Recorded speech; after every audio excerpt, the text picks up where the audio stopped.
سنت کو اوڑھنا بچھونا بنایا، نماز پڑھنی ہے تو سنت رسول کو دیکھتا ہے، نکاح کرنا ہے سنت رسول کو دیکھتا ہے، طلاق دینی ہے سنت رسول کو دیکھتا ہے صلی اللہ علیہ وسلم۔ ایک ایک مسئلہ زندگی کا، عبادت کا، معاملات کا، عقائد کا، اعمال کا، وہ پہلے محمد کریم صلی اللہ علیہ وسلم کی سنت کی طرف نگاہ دوڑاتا ہے۔ یہ تو خوش نصیب ہے۔ اور جو سنت کو چھوڑ کر کہتا ہے جی ٹھیک ہے حدیث سے کوئی نہیں کام تے چنگری ہے، مولوی امیر ہوندے نے، اچھا جی ہم شعبان کی 15 تاریخ کو رات کو قیام کریں، انہیں کیا دکھ ہے؟ ہم کہتے ہیں اگر یہ 15 شعبان کی رات کو جاگنا، صبح کا روزہ رکھنا، شب برات منانا، یا رجب میں کنڈے بھرنا، یا ربیع الاول میں جشن میلاد کے جلوس نکالنا، یا محرم میں ماتم کرنا، ہو لوگوں اگر یہ دین ہوتا تو امام الانبیاء اس کو چھپا کر نہ پتا کر جاتے۔ جب حدیثیں خالی ہے، شریعت خاموش ہے، ایسا کوئی عمل امام الانبیاء سے نہیں مل رہا، اصحاب کرام سے نہیں مل رہا، پھر یاد کر لو اے ان مہینوں میں یہ بدعتیں کرنے والوں، تم نعوذ باللہ میرے نبی پہ الزام لگا رہے ہو کہ اللہ نے تو بتایا تھا، نعوذ باللہ نبی نے چھپا لیا۔ اگر یہ دین ہوتا آقا بتا کر جاتے، لیکن جو نبی کی مخالفت کر رہے، قرآن کہتا ہے ڈر جائے کہیں ان پر فتنہ، وہ فتنے میں مبتلا نہ ہو جائے۔ دنیا کے اندر فتنہ اور آخرت کے اندر مالک کہتا ہے دردناک عذاب انہی کے لیے ہے۔ قل هو القادر على ان يبعث عليكم عذابا من فوقكم او من تحت ارجلكم او يلبسكم شيعا۔ آپ کہو اللہ اس بات پر قادر ہے تم پر کوئی تمہارے اوپر سے عذاب بھیج دے، یا تمہارے نیچے سے یا تمہارے اندر تفرقے کی آگ کو بھڑکا دے۔ جو سنت پہ رہے گا وہ یکجا اکٹھا ایک جماعت کی صورت میں رہے گا، اور جو سنت کو چھوڑے گا، بدعات کے راستے کو اپنائے گا، تو ان کے اندر افتراق، ان کے اندر انتشار، ان کے اندر گروہ بندیاں ہوں گی۔ بدعت کے راستے پہ چلنے کا سب سے بڑا نتیجہ کیا نکلتا ہے؟ دنیا کے اندر انتشار، دنیا کے اندر فتنے، دنیا کے اندر عذاب، اور آخرت کے اندر تو دردناک عذاب ہے ہی۔ آئیے رسول کریم صلی اللہ علیہ وسلم کی احادیث مبارکہ سے بدعت کے احکامات، بدعت کے بارے میں نبی نے ہمیں کیسے ڈرایا، آئیے سنتے ہیں۔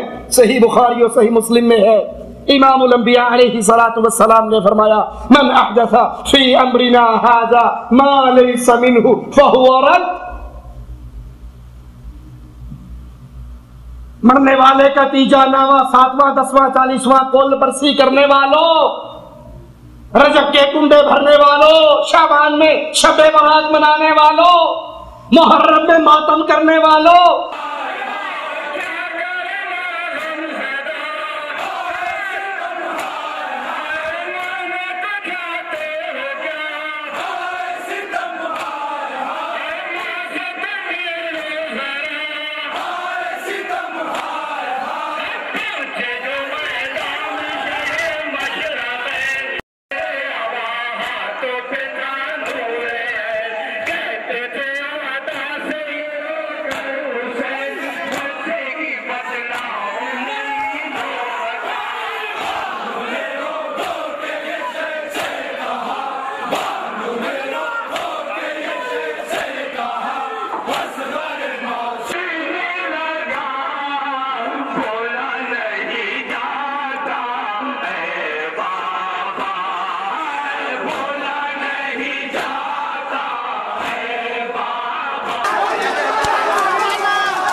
حسین لگانے والوں، نبی فرما رہے ہیں من احدث فی امرنا ھذا ما لیس منہ فہو رد، جس نے ہمارے اس دین میں کوئی ایک ایسا کام کیا جو اس دین میں نہ ہو وہ عمل مردود ہے۔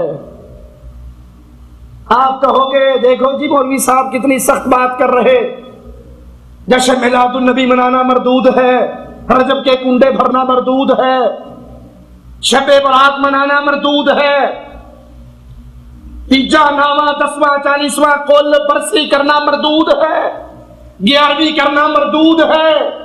میں نہیں کہہ رہا، فرمان مصطفیٰ صلی اللہ علیہ وسلم، جس نے دین میں کوئی ایسا کام کیا جو اس دین میں نہ ہو وہ مردود۔ ارے تیجا کرنے والوں تیجے کی عربی تو بتا دو، 7واں نامہ 10واں کرنے والوں اس کی عربی تو بتا دو، قل شریف رسم چہلم کرنے والوں اس کی عربی تو بتا دو۔ کہتے مولوی صاحب پٹھی گل کر دے، عربی بتا دو۔ میڈ ان انڈیا پاکستان ہے، اس کی عربی کیسے بتائیں؟ یہ تو ساڑھے مولوی آپ کرے ہیں، یہ فتوی مصطفیٰ ہے، یہ فرمان امام الانبیاء ہے۔ دین میں جو نیا کام، وہ کھانا سامنے رکھ کر سورت یاسین کی تلاوت ہو، وہ کھجور کی گٹھلیوں پہ آیت کریمہ کا ورد ہو، وہ مرنے دفن کرنے کے بعد قبر پہ آذان ہو، قبر کو کے گلاب سے غسل ہو، قبروں کا طواف ہو، دین مصطفیٰ میں نہیں، وہ عمل مردود ہے۔ صحیح مسلم میں ہے، امام الانبیاء علیہ الصلوۃ والسلام نے فرمایا من عمل عملا لیس علیہ امرنا فہو رد،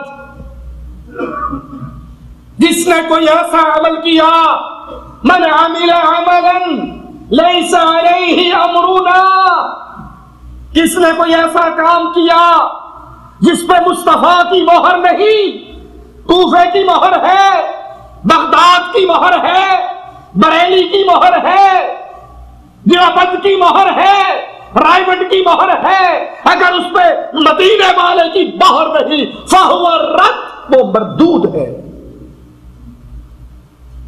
یہ کہنے والوں حرج کیا ہے؟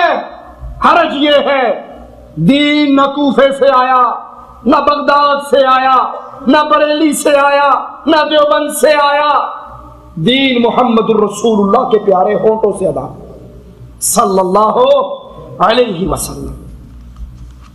رک جائیے اللہ کے لیے، اپنے عملوں کو روک دیجئے۔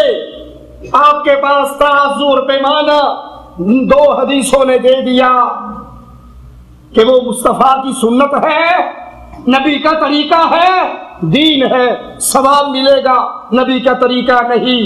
اسے کوئی قادری شروع کر لے، کوئی صابری شروع کر لے، کوئی چشتی شروع کر لے، کوئی نقش بندی شروع کر لے، جب تک وہ محمد سے مہر لگوا کے نہیں آئے گا وہ بندہ بھی مردود ہے، وہ عمل بھی مردود ہے۔ صحیح مسلم میں ہے، امام الانبیاء علیہ الصلوۃ والسلام نے فرمایا جس نے کسی کو ہدایت کی طرف بلایا، سنت کی طرف بلانا ہدایت کی طرف بلانا ہے، حدیثوں کی طرف بلانا ہدایت کی طرف بلانا ہے، اس کے لیے وہی ثواب ہے جو اس ہدایت پہ عمل کرتے رہیں گے، اس کی اتباع کرتے رہیں گے، بلانے والوں کو ماننے والوں کا پورا اجر ملے گا، ماننے والوں کا بھی کوئی اجر کم نہیں ہوگا۔ مبارک ہو ان کو، خوش نصیب ہے وہ جو مصطفیٰ کی حدیثوں کو آگے پہنچا رہے، کیسٹ کی صورت میں، سی ڈی کی صورت میں، ویب سائٹ کی صورت میں، کتاب کی صورت میں، پمفلٹ کی صورت میں۔ مبارک ہو ان کو، ان کا مال قیامت کے دن ان کی نیکیوں کے پلڑے میں ہوگا۔ جو لوگوں کو حدیثیں سکھانے کی کوشش کرتے ہیں، جو لوگوں کو دین پہنچانے کی کوشش کرتے ہیں، لیکن یاد کر لیجئے آقا نے فرمایا اور جس نے گمراہی کی دعوت دی، مصطفیٰ کی سنت سے ہٹ کر بدعت کی دعوت دینا گمراہی کی دعوت ہے۔ ہائے افسوس، کاش اہل بدعت کے پردہ سماعت سے یہ حدیث ٹکراتے ہوئے ان کے دلوں میں اتر جائے۔ آقا کا فرمان سنیے، جس کا کلمہ پڑھتے ہو اس کا فرمان سنو، جس پہ درود پڑھتے ہو اس کی حدیث کو سنو، جس نے گمراہی کی دعوت دی اس کو اس کا گناہ ملے گا، اور جو اس گمراہی کی دعوت کی اتباع کرے گا ماننے والوں کا سارا گناہ دعوت دینے والے کی پلڑے کے اندر رکھا جائے گا، گناہ ان کے بھی قیامت کے دن کم نہیں ہوں گے۔ آج تو بدعات کی دعوت کے لیے مدنی چینل، کیوں ٹیلی ویژن کروڑوں لوگوں کو گمراہ کر رہے، کروڑوں کو بدعات کا رسیا بنا رہے۔ کہیں سخارے کی بدعت ہے، کہیں میلاد کی بدعت ہے، کہیں کنڈوں کی بدعت ہے، کہیں شب برات کی بدعت ہے، کہیں پکی قبریں بنانے کی بدعت ہے، کبھی ان قبروں کے طواف کی بدعت ہے، اور بلانے والے کروڑوں کو بلا رہے۔ افسوس قیامت کے دن بدعت کی دعوت دینے والوں کا کیا حال ہوگا۔ آقا نے فرمایا بدعت کی دعوت دینے والا اور جتنے لوگ اس کی بات مانیں گے ساروں کا گناہ اس کے پلڑے میں بھی ہوگا، اور باقی گناہوں کا بھی ان کا بوجھ کم نہیں ہوگا۔ انا للہ و انا الیہ راجعون۔ اے اللہ ہمیں سنت کی دعوت دینے والا بنا، اے اللہ ہمیں حدیثیں سننے، سنانے، عمل کرنے، اس دعوت کو پھیلانے والا بنا، ہمیں بدعات سے بچا، اہل بدعات سے بچا۔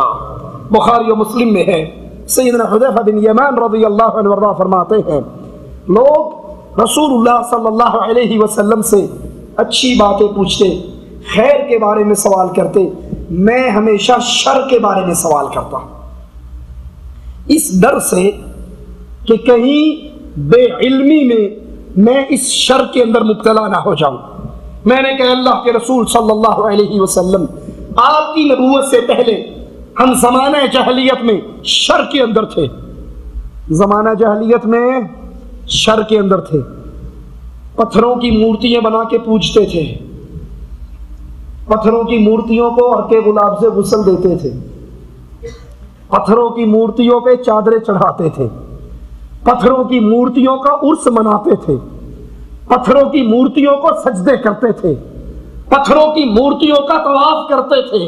ہم جاہلیت کے دور میں شر کے اندر تھے، آپ آئے، اللہ نے ہمیں خیر عطا فرمائی، ہم نے اپنی پتھروں کے سامنے جھکی ہوئی پیشانیوں کو اٹھایا، عرش والے کے سامنے جھکایا۔ آج بھی لوگ اس شر میں مبتلا ہیں نا، اپنے بندے کو مرنے کے بعد خود اپنے ہاتھ سے دفن کر کے اس کی قبر کو پکا بنا لیتے ہیں، اس پہ قبے بنا لیتے ہیں، اس پہ چادریں چڑھا لیتے ہیں، اس کو عرق گلاب سے غسل دیتے ہیں۔ عرق گلاب جس سے قبر دھوئی گئی ہے، تبرک کے طور پہ وہ عرق گلاب اپنے اوپر لینے کے لیے ایک دوسرے پہ ایسے چڑھتے ہیں جیسے شاید حوض کوثر کا پانی مل رہا ہے۔ واللہ میں نے اپنی آنکھوں سے دیکھا، آپ بھی دیکھیے۔ یا سیدی یا رسول اللہ وعلی آلک و اصحابک یا سیدی یا حبیب اللہ۔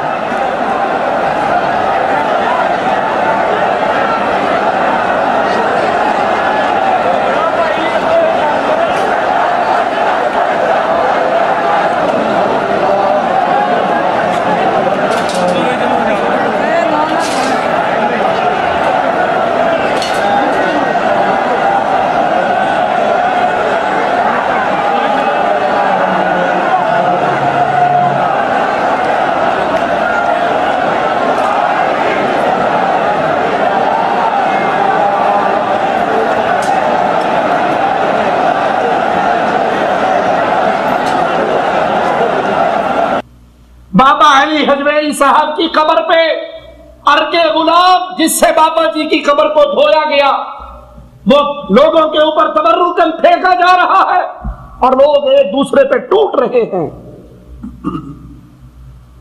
قبروں کو عرق گلاب سے دھونا